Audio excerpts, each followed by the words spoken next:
In this very short video, we're gonna have a look at the firmware 2.0 of Panasonic S5 and especially autofocusing in video.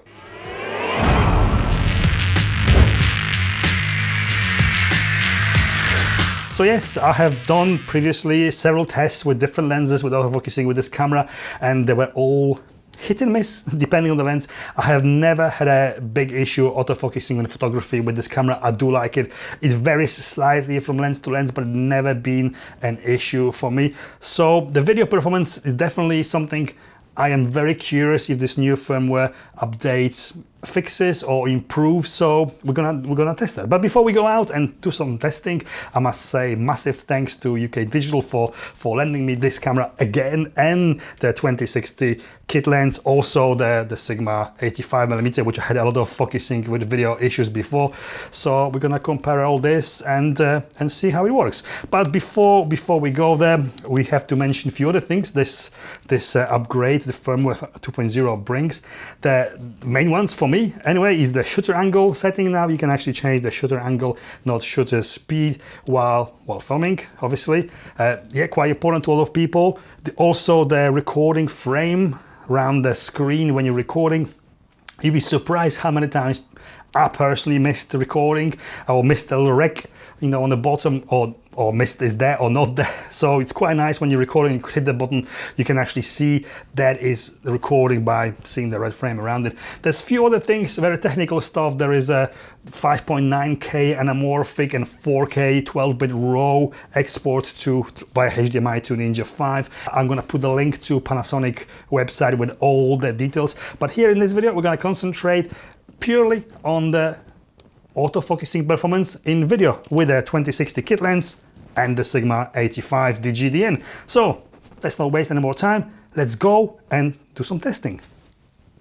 Okay, we are testing with a 20 to 60mm kit lens, and this lens actually was working, in my opinion, okay. There was a bit of pulsing before on the background, very little, but let's see if this firmware 2.0 is making this lens and the camera actually better. So let's do this. Let's do this test. Okay, let's do this quicker.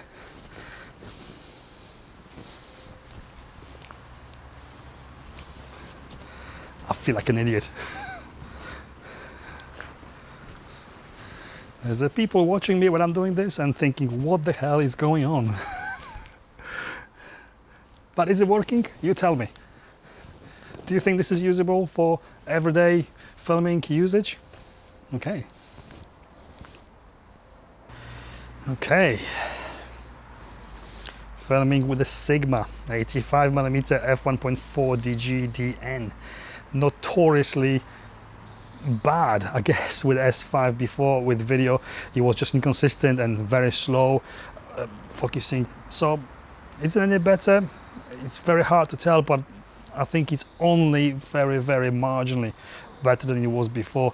It's still no speed autofocusing for run and gun everyday use that you couldn't be able to film sports or documentary with this moving camera documentary. Interviews, I think it's fine, it works, but yeah, disappointing a little bit.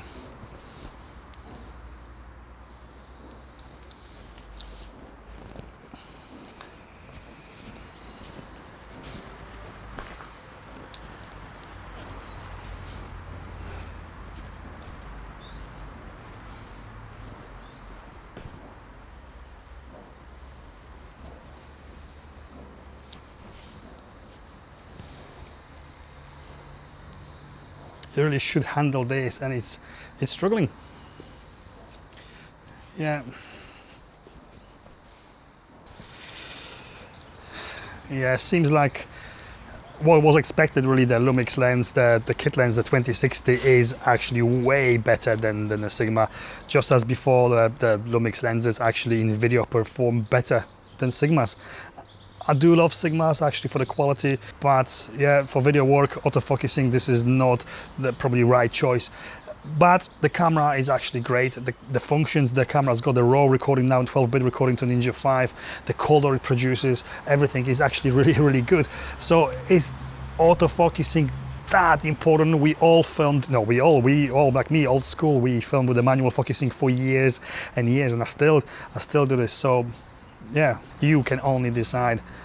In my opinion, you just make it work for you, whatever it is, and get on with it. Stop moaning.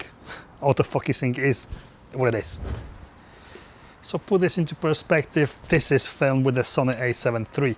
And you know what? The autofocusing actually works very, very well. There's no issues, it's snappy, it's quick. But it's an old camera now. It's 3 years old, I think, 2-3 years old. It only records 8-bit. It has got no raw recording to HD, through HDMI to Ninja 5.